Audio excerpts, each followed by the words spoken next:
Friends, कैसे हैं आप सब। आज हम बात करेंगे पावर्स ऑफ जीएसटी ऑफिसर्स की।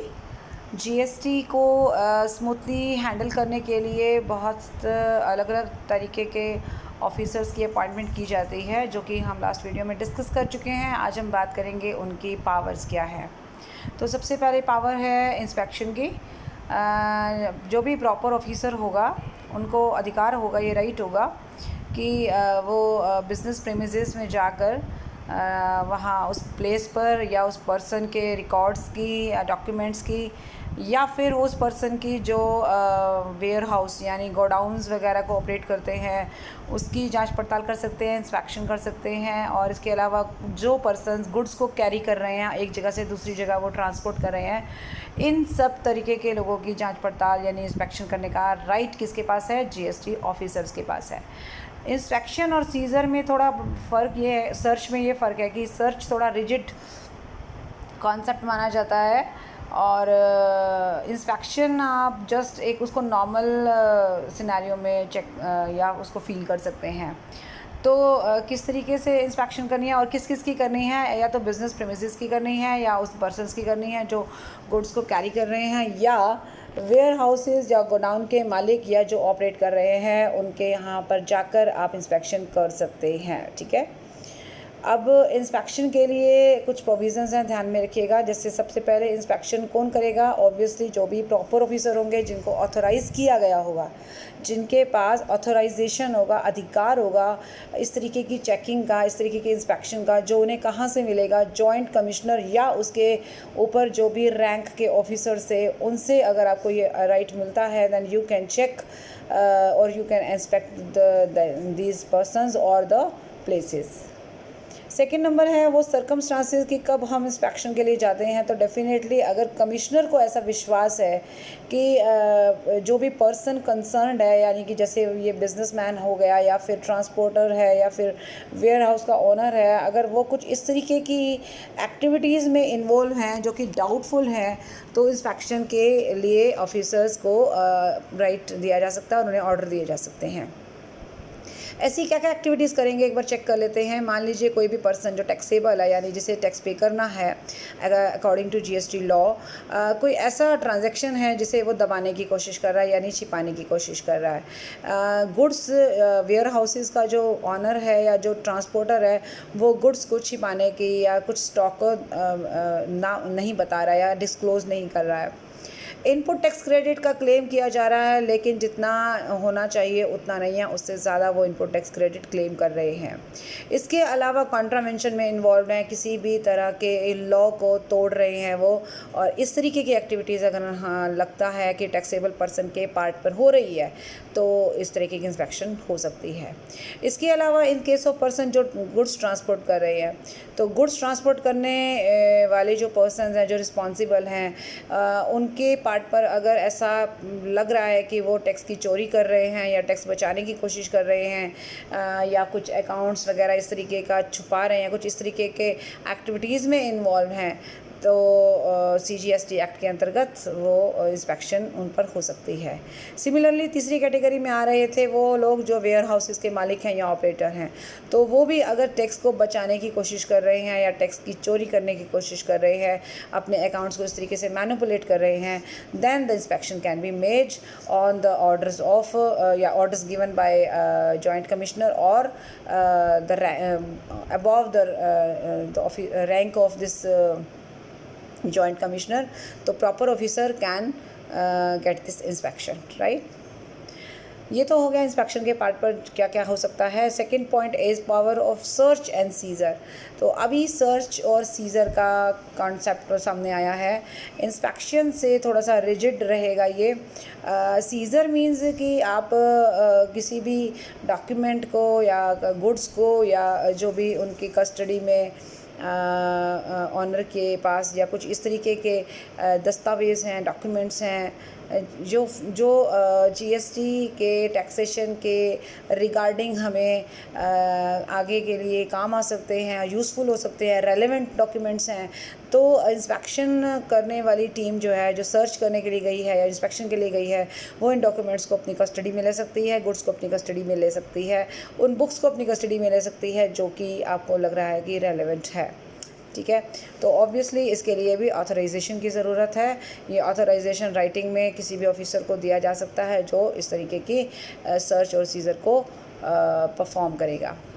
Next point is power to seal और ओपन। किस चीज़ को सील या ओपन करना है? मान लीजिए आप प्रीमिसेस में सर्च किए जा रही है और वहाँ कुछ भी डाउटफुल ऐसी चीज़ें मिलती हैं जो लॉ के अगेंस्ट है, तो प्रीमिसेस को सील किया जा सकता है, या अगर वो बंद है तो उसको ब्रेक किया जा सकता है। तो कोई भी इलेक्ट्रॉनिक डिवाइस है, बॉक्सेस हैं, डॉक्यूमेंट्स हैं, फाइल्स हैं, अलमीराज हैं, जहाँ पर आपको लग रहा है कि पर्टिकुलर पर्सन जो डिफ़ॉल्टर है वो कोई भी डॉक्यूमेंट्स को छिपा सकता है, गुड्स को छिपा सकता है, तो ऐसे प्रीमाइसेस को अगर सील करना है तो सील किया जा सकता है, और अगर सील्ड है ऑलरेडी तो ब्रेक करने का भी अधिकार है। ठीक है। Next is power to have copies.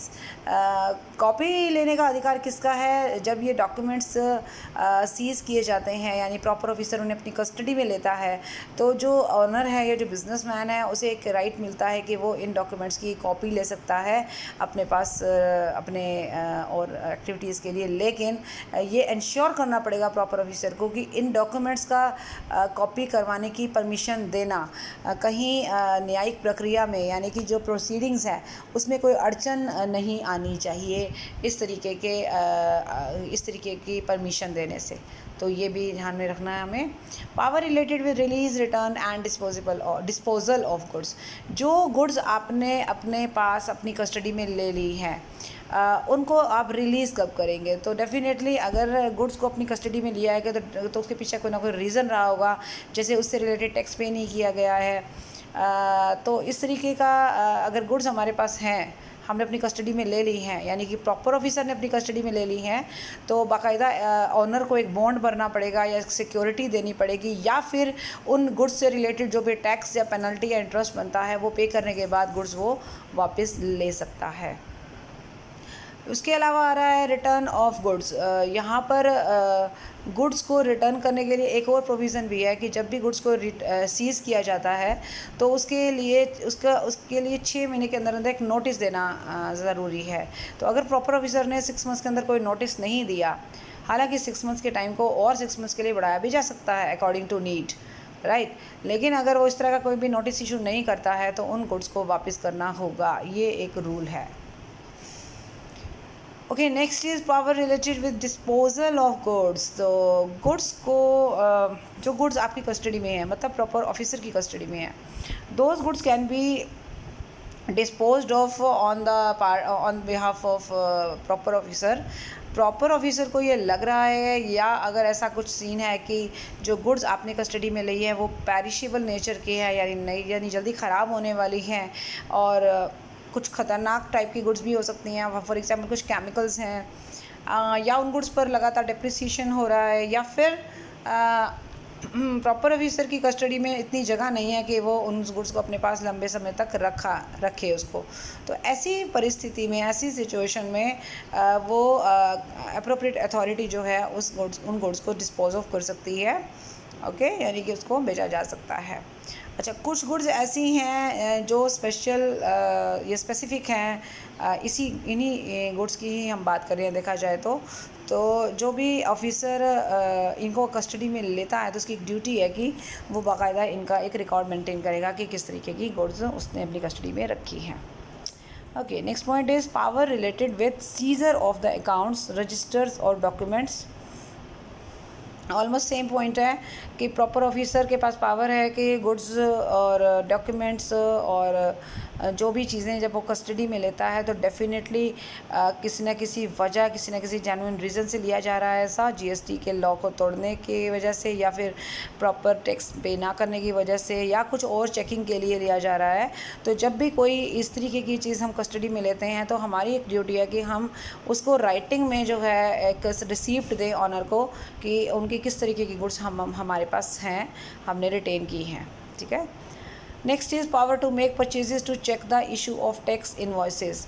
क्या होता है कि जब भी ऑनर गुड्स सेल कर रहा है या ट्रांसफ़र कर रहा है या इस तरीके का कोई जीएसटी के अकॉर्डिंगली ट्रांजैक्शन हो रहा है, तो किस तरीके से बिल्स बनाए जा रहे हैं, इन्वॉइस किस तरीके तैयार किए जा रहे हैं, इसकी चेकिंग के लिए प्रॉपर ऑफिसर बाकायदा ऐसी जगह पर जाकर यानी बिज़नेस प्रीमिसेस में जाकर एक इस तरीके का ट्रांजैक्शन एक्चुअली में कर सकता है।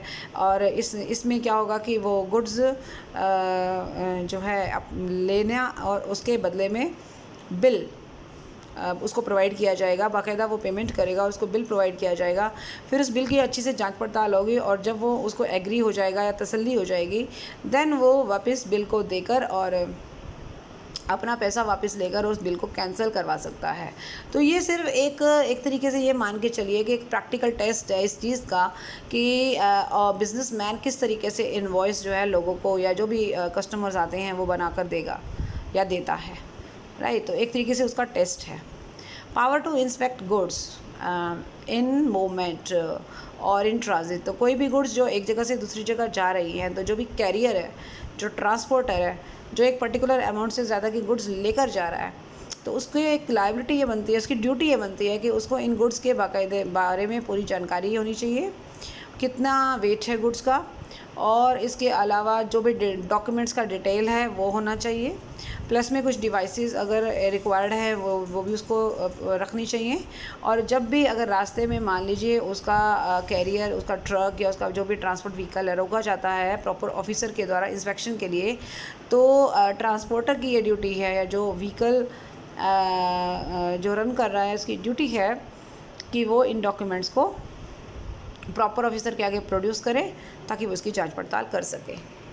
Next is power to arrest. तो अब ऑब्वियसली अरेस्ट करने का नौबत तब आती है जब हम कोई इस तरह का ऑफेंस करते हैं, कोई क्राइम करते हैं, हम लॉ को तोड़ते हैं या हम कर की चोरी, टैक्स की चोरी कर रहे हैं, इस तरीके का कोई भी ऑफेंस आप करते हैं तो पावर है अप्रोप्रिएट अथॉरिटी को या जो भी जॉइंट कमिश्नर हैं, तो इस ऐसे पर्सन को अरेस्ट भी किया जा सकता है।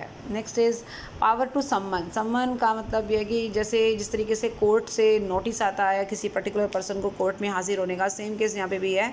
जीएसटी लॉ के अकॉर्डिंगली भी अगर किसी पर्सन की अटेंडेंस की ज़रूरत है, उसको कोर्ट में पेश होना चाहिए, उसको अपने स्टेटमेंट देनी है, तो जस्ट लाइक सिविल कोर्ट ऐसे भी अधिकार हैं प्रॉपर ऑफिसर के पास कि वो किसी भी पर्सन को सम्मन देकर जो है एविडेंस के लिए या डॉक्यूमेंट्स के लिए उनकी इंक्वायरी के लिए बुलाया जा सकता है उनको।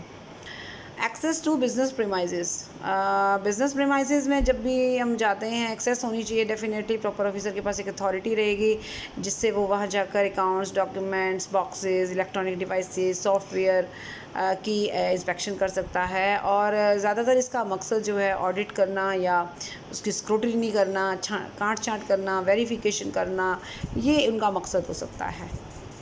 Submission of record for audit and scrutiny, यानी कि जब भी प्रॉपर ऑफिसर हमारे बिजनेस प्लेस पर इंस्पेक्शन के लिए आते हैं तो ऑनर की ये ड्यूटी है कि वो उन सारे डॉक्यूमेंट्स, उन सारे सॉफ्टवेयर्स या जो भी प्रोग्राम्स हैं, एक्टिविटीज़ हैं, उनके डॉक्यूमेंट जो हैं वो कंसर्न डॉक्यूमेंट्स वो प्रॉपर ऑफिसर के आगे प्रस्तुत करें ताकि वो उसकी जांच पड़ताल कर सकें। ओके, प्रॉपर ऑफिसर भी हो सकता है, चार्टर्ड अकाउंटेंट भी हो सकता है, कॉस्ट अकाउंटेंट भी हो सकता है, ऐसा कोई भी पर्सन इंस्पेक्शन के लिए वहाँ जा सकता है। Next and last point is power to get assistance of officer. तो अपनी पावर्स का इस्तेमाल करने के लिए एक पावर प्रॉपर ऑफिसर को और दी गई है, वो है इन लोगों की हेल्प लेना। तो पुलिस है, रेलवे है, कस्टम है, और वो ऑफिसर हैं जो लैंड रेवेन्यू वगैरह के कलेक्शन में लगे हुए हैं या स्टेट लेवल पे कोई भी तरह के टैक्स ले रहे हैं आम आदमी से, तो इन लोगों की भी ड्यूटी है कि वो जीएसटी ऑफिसर को उसके कामकाज में अगर कोई हेल्प की ज़रूरत है तो वो उसको प्रोवाइड करें।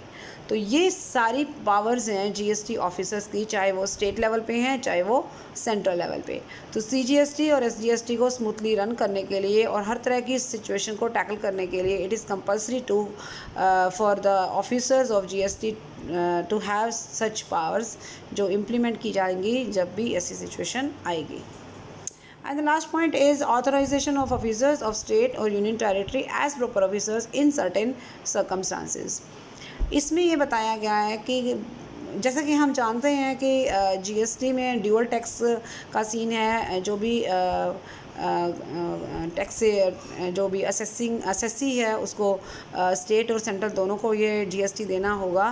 तो इसको स्मूथली रन करने के लिए कई बार ऐसा किया जाता है कि जो सीजीएसटी को हैंडल करने के लिए स्टेट के जो जीएसटी ऑफिसर्स हैं उनको वो सारे अधिकार दे दिए जाते हैं जो सीजीएसटी को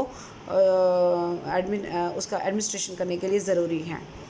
तो जो स्टेट जीएसटी ऑफिसर्स हैं वो कई बारी सेंट्रल जीएसटी ऑफिसर्स की तरह भी भूमिका अपनी प्ले करते हैं ताकि आम आदमी को या जीएसटी टैक्स पेयर को किसी भी तरह की इनकन्वीनियंस का फेस ना करना पड़े। इस चैप्टर में आपने देखा कि हमने बात करी एक तरीके से, एक तो एडमिनिस्ट्रेशन की, किस तरीके से इंडियन गवर्नमेंट ने जीएसटी का एक सेटअप तैयार किया है, चाहे वो सीजीएसटी के लिए हो या एसजीएसटी के लिए हो, कितने तरह के लोग काम करते हैं, किस किस के अंडर काम करते हैं और इनकी क्या पावर्स हैं। तो इस चैप्टर में इतना ही। नेक्स्ट चैप्टर में हम नेक्स्ट वीडियो में मिलेंगे। Thank you so much. Bye bye, take care.